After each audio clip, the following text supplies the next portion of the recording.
ನಮಸ್ತೆ ಸ್ನೇಹಿತರೆ, ಶಕ್ತಿ ಚಾನಲ್ಗೆ ಸ್ವಾಗತ. ಹೇಗಿದ್ದೀರಾ ನೀವೆಲ್ಲರೂ ಚೆನ್ನಾಗಿದ್ದೀರಾ ಅಂತ ನಾನು ಭಾವಿಸ್ತೀನಿ. ಇವತ್ತು ನಾನು ಮಾಡಿ ತೋರಿಸ್ತಿರೋ ರೆಸಿಪಿ ಸಬ್ಬಕ್ಕಿ ಕ್ಯಾರೆಟ್ ಪಾಯಸ ಮಾಡೋದನ್ನ ತೋರಿಸ್ತೀನಿ. ತುಂಬಾ ಚೆನ್ನಾಗಿರುತ್ತೆ, ತುಂಬ ಸುಲಭವಾಗಿ ರುಚಿಯಾಗಿ. ಈಗ ನಾನು ಕ್ಯಾರೆಟ್ ಮತ್ತು ಸಬ್ಬಕ್ಕಿ ಹಾಕ್ಬಿಟ್ಟು ಪಾಯಸನ ಹೇಗೆ ಮಾಡೋದು ಅಂತ ನಾನು ತೋರಿಸ್ತೀನಿ. ಹೊಸದಾಗಿ ನಾನು ಚಾನಲ್ನ ನೋಡ್ತಿದ್ದೀರಾ, ಪ್ಲೀಸ್ ಸಬ್ಸ್ಕ್ರೈಬ್ ಮಾಡ್ಕೊಂಡು ನೋಡಿರಿ ಮತ್ತು ಬೇರೆಯವ್ರಿಗೂ ಕೂಡ ಶೇರ್ ಮಾಡಿರಿ. ಸಬ್ಬಕ್ಕಿ ಮತ್ತು ಕ್ಯಾರೆಟ್ ಪಾಯಸ ಮಾಡೋದಕ್ಕೆ ಇದರಲ್ಲಿ 1 ಕಪ್ ನಾನು ಸಬ್ಬಕ್ಕಿ ತೊಗೊಂಡಿದ್ದೀನಿ. ಸಬ್ಬಕ್ಕಿ ತೊಗೊಂಡಾದ್ಮೇಲೆ ಅದಕ್ಕೆ ನೀರು ಹಾಕ್ಬಿಟ್ಟು 1-2 ಸಾರಿ ಚೆನ್ನಾಗಿ ತೊಳಿತೀನಿ. ನೋಡಿ, ಈಗ ಈ ಥರ 1-2 ಸಾರಿ ತೊಳಿತೀನಿ. ತೊಳೆದಾದ್ಮೇಲೆ ಇದು ಮುಳುಗೋವಷ್ಟು ನೀರನ್ನ ಹಾಕ್ಬಿಟ್ಟು ಮುಚ್ಚಿ 1-2 ಗಂಟೆ ಟೈಮು ನೆನೆಸಿ ಇಡ್ತೀನಿ.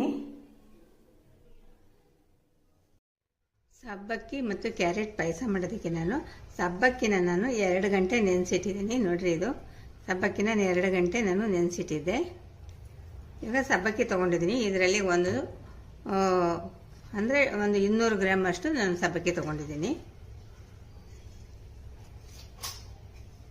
ಇವಾಗ ಕ್ಯಾರೆಟ್ ನಾನು ಇದು 300 ಗ್ರಾಮ್ ಇದೆ ಕ್ಯಾರೆಟ್ನ ಚೆನ್ನಾಗಿ ತೊಳೆದು ಬಿಟ್ಟು ತುರಿದು ತೊಗೊಂಡಿದ್ದೀನಿ. ಇದರಲ್ಲಿ 1 ಬಟ್ಲು ಕ್ಯಾರೆಟ್ ತುರಿ ತೊಗೊಂಡಿದ್ದೀನಿ.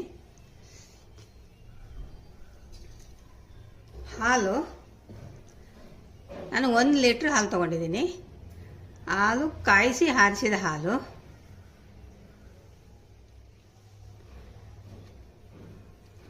ಬೆಲ್ಲ 1 ಬಟ್ಲು ತೊಗೊಂಡಿದ್ದೀನಿ.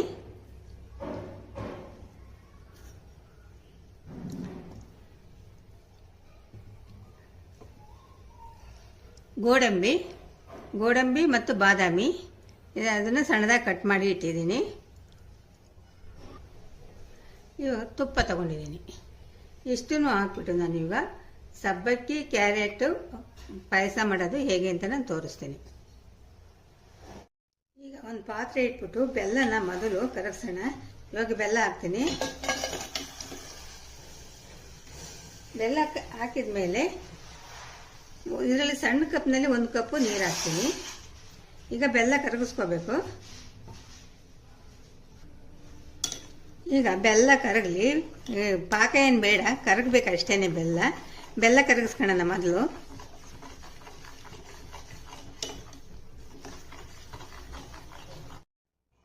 ಈಗ ನೋಡಿ, ಬೆಲ್ಲ ಕರಗಿದೆ, ಇಷ್ಟು ಸಾಕು. ನಾವು ಪಾಕ ಮಾಡ್ಕೊಳ್ಳೋದು ಬೇಡ. ಇವಾಗ ತೆಗೆದಿಡ್ತೀನಿ ಇದನ್ನು.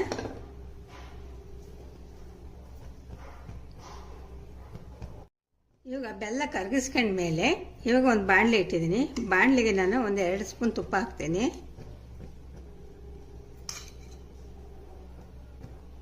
ತುಪ್ಪ ಬಿಸಿ ಆದಮೇಲೆ ಇವಾಗ ನೋಡಿ, ಗೋಡಂಬಿ ಮತ್ತು ಬಾದಾಮಿನ ನಾನು ಸಣ್ಣದಾಗಿ ಕಟ್ ಮಾಡಿ ಇಟ್ಕೊಂಡಿದ್ದೀನಿ. ಇವಾಗ ಅದನ್ನು ತುಪ್ಪದಲ್ಲಿ ಕರಿತೀನಿ. ಸ್ವಲ್ಪ ಕೆಂಪಾಗಬೇಕು. ಕೆಂಪಾಗೋವರೆಗೂ ಕೂಡ ಡ್ರೈ ಫ್ರೂಟ್ಸ್ ಅಂದರೆ ಗೋಡಂಬಿ ಮತ್ತು ಬಾದಾಮಿ ಇಷ್ಟನ್ನು ನಾನು ತುಪ್ಪದಲ್ಲಿ ಚೆನ್ನಾಗಿ ಕೆಂಪಾಗೋವರೆಗೂ ಕರಿಬೇಕು.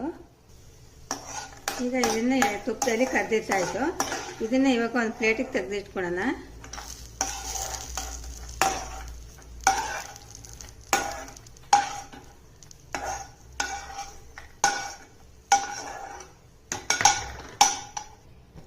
ಈಗ ಸ್ವಲ್ಪ ದ್ರಾಕ್ಷಿನ ತುಪ್ಪದಲ್ಲಿ ಕರ್ಕೊಳ್ಳೋಣ.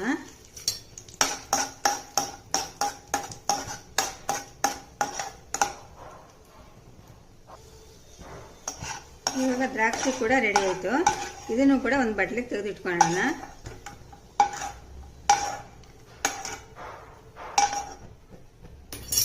ಈಗ ನೋಡಿ, ಬಾದಾಮಿ, ಗೋಡಂಬಿ ಮತ್ತು ದ್ರಾಕ್ಷಿ ಇಷ್ಟನ್ನು ನಾನು ತುಪ್ಪದಲ್ಲಿ ಕರೆದಿಟ್ಟಿದ್ದೀನಿ. ಇವಾಗ ಅದೇ ತುಪ್ಪಕ್ಕೆ ನಾವು ತುರಿದಿಟ್ಕೊಂಡಿದ್ದೀವಲ್ಲ ಕ್ಯಾರೆಟ್ನ, ಅದನ್ನು ಹಾಕೋಣ. ಹಾಕ್ಬಿಟ್ಟು ಚೆನ್ನಾಗಿ ಫ್ರೈ ಮಾಡೋಣ. ತುಪ್ಪದಲ್ಲೇ ಫ್ರೈ ಮಾಡಬೇಕು ಕ್ಯಾರೆಟ್ ತುರಿನ.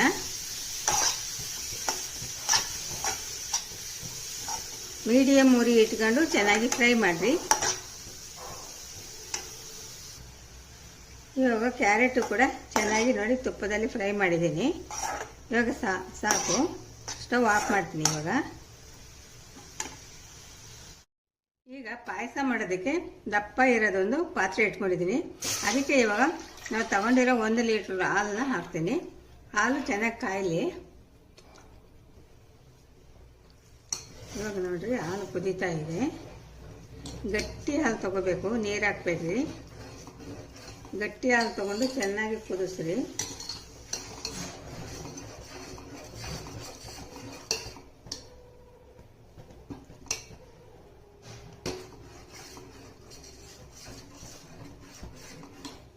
ಇವಾಗ ಹಾಲು ಕುದೀತಾ ಇರುವಾಗ ನಾವು ಸಬ್ಬಕ್ಕಿ ನೆನೆಸಿಟ್ಟಿದ್ದೀವಲ್ಲ, ಆ ಸಬ್ಬಕ್ಕಿನ ಹಾಕಬೇಕು.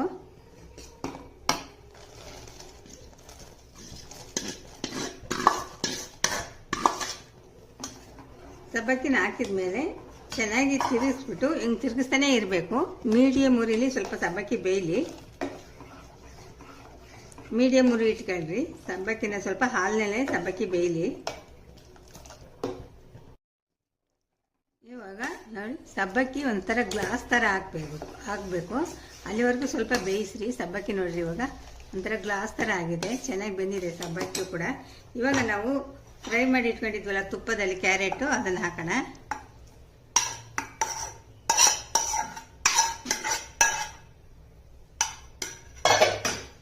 ಕ್ಯಾರೆಟು ಕೂಡ ಇವಾಗ ಬೇಯಲಿ. ಕ್ಯಾರೆಟು ಕೂಡ ಸಬ್ಬಕ್ಕಿ ಮತ್ತು ಕ್ಯಾರೆಟನ್ನು ಕೂಡ ಒಂದು 3-4 ನಿಮಿಷ ಚೆನ್ನಾಗಿ ಬೇಯಿಸೋಣ ಮೀಡಿಯಮ್ ಉರಿನಲ್ಲಿ.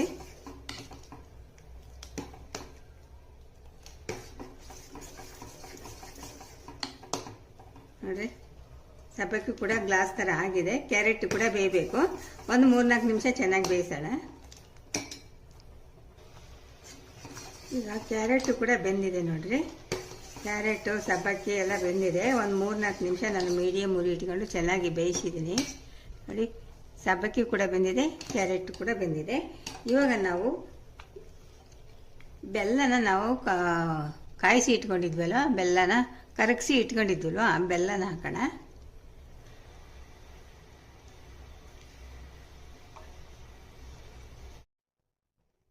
ಇವಾಗ ಚೆನ್ನಾಗಿ ಬೆಲ್ಲ ಕರಗಿಸಿ ಇಟ್ಕೊಂಡಿದ್ವಲ್ಲ, ಬೆಲ್ಲ ಹಾಕಿದ ಮೇಲೆ ಇವಾಗ ನಾವು ತುಪ್ಪದಲ್ಲಿ ಕರೆದಿಟ್ಕೊಂಡಿದ್ವಲ್ಲ ಗೋಡಂಬಿ, ಬಾದಾಮಿ ಮತ್ತು ದ್ರಾಕ್ಷಿ ಇಷ್ಟನ್ನು ಕೂಡ ಹಾಕೋಣ. ಹಾಕಿದ ಮೇಲೆ ಒಂದು 2 ಸ್ಪೂನ್ ತುಪ್ಪ ಹಾಕೋಣ. ಒಂದು 2 ಸ್ಪೂನು ತುಪ್ಪ ಹಾಕ್ತೀನಿ. ತುಪ್ಪ ಹಾಕಿ ಆದಮೇಲೆ ನೋಡಿ ರೆಡಿ ಆಯಿತು. ಸಬ್ಬಕ್ಕಿ ಕ್ಯಾರೆಟ್ ಪಾಯಸ ರೆಡಿ ಆಯಿತು. ತುಂಬಾ ಚೆನ್ನಾಗಿರುತ್ತೆ ಸ್ನೇಹಿತರೆ. ಖಂಡಿತ ನೀವು ಒಂದ್ಸರಿ ನಿಮ್ಮ ಮನೇಲಿ ಮಾಡಲೇಬೇಕು. ಇದು ಆರೋಗ್ಯಕ್ಕೆ ಕೂಡ ತುಂಬಾ ತಂಪು, ಒಳ್ಳೆಯದು. ಕ್ಯಾರೆಟ್ ಕೂಡ ತಂಪು ಮತ್ತು ಸಾಬುದಾನ ಕೂಡ ತಂಪು, ಅಂದರೆ ಸಬ್ಬಕ್ಕಿ ಕೂಡ ತಂಪು. ತುಂಬ ಚೆನ್ನಾಗಿರುತ್ತೆ. ಆರೋಗ್ಯಕ್ಕಂತೂ ತುಂಬಾ ಒಳ್ಳೆಯದು. ಖಂಡಿತ ನಿಮ್ಮ ಮನೇಲಿ ಒಂದ್ಸರಿ ನೀವು ಟ್ರೈ ಮಾಡಿರಿ. ನೋಡಿರಿ ಸಬ್ಬಕ್ಕಿ ಮತ್ತು ಕ್ಯಾರೆಟ್ ಪಾಯಸ ರೆಡಿ ಆಯಿತು. ನೋಡ್ತಾ ಇದ್ದೀರಲ್ವಾ, ಸುಲಭವಾಗಿ ಮಾಡ್ಬೋದು, ರುಚಿಯಾಗಿರುತ್ತೆ, ತುಂಬಾ ರುಚಿಯಾಗಿರುತ್ತೆ. ನಿಮ್ಮ ಮನೇಲಿ ಎಲ್ರಿಗೂ ಇಷ್ಟ ಆಗುತ್ತೆ. ಮಾಮೂಲಿ ಪಾಯಸ ಮಾಡ್ಕೊಂಡು ಕುಡಿಯೋದಕ್ಕಿಂತ ಈ ಥರದ್ದು ಒಂದ್ಸರಿ ಟ್ರೈ ಮಾಡಿರಿ. ಸಬ್ಬಕ್ಕಿ ಹಾಕ್ಬಿಟ್ಟು ಕ್ಯಾರೆಟ್ ಹಾಕ್ಬಿಟ್ಟು ಪಾಯಸನ ಒಂದ್ಸರಿ ಟ್ರೈ ಮಾಡಿರಿ ನಿಮ್ಮ ಮನೇಲಿ ಕೂಡ. ನೋಡಿ ರೆಡಿ ಆಯಿತು, ಸಬ್ಬಕ್ಕಿ ಕ್ಯಾರೆಟ್ ಪಾಯಸ ರೆಡಿ ಆಯಿತು. ಸಬ್ಬಕ್ಕಿ ಕ್ಯಾರೆಟ್ ಪಾಯಸ ರೆಡಿ ಆಯಿತು. ನಾನು ಬೆಲ್ಲ ಹಾಕಿ ಮಾಡಿದ್ದೀನಿ. ಬೆಲ್ಲ ಹಾಕಿ ಮಾಡಿರೋದ್ರಿಂದ ತುಂಬಾ ರುಚಿಯಾಗಿರುತ್ತೆ. ಇವಾಗ ನೋಡಿರಿ ಸಬ್ಬಕ್ಕಿ ಮತ್ತು ಕ್ಯಾರೆಟ್ ಹಾಕಿ ಪಾಯಸ ರೆಡಿ ಆಯಿತು. ಈ ವಿಡಿಯೋ ನಿಮಗೆ ಇಷ್ಟ ಆದರೆ ಒಂದು ಲೈಕ್ ಕೊಡಿ, ಶೇರ್ ಮಾಡಿ, ನನ್ನ ಚಾನಲ್ಗೆ ಸಬ್ಸ್ಕ್ರೈಬ್ ಮಾಡಿರಿ.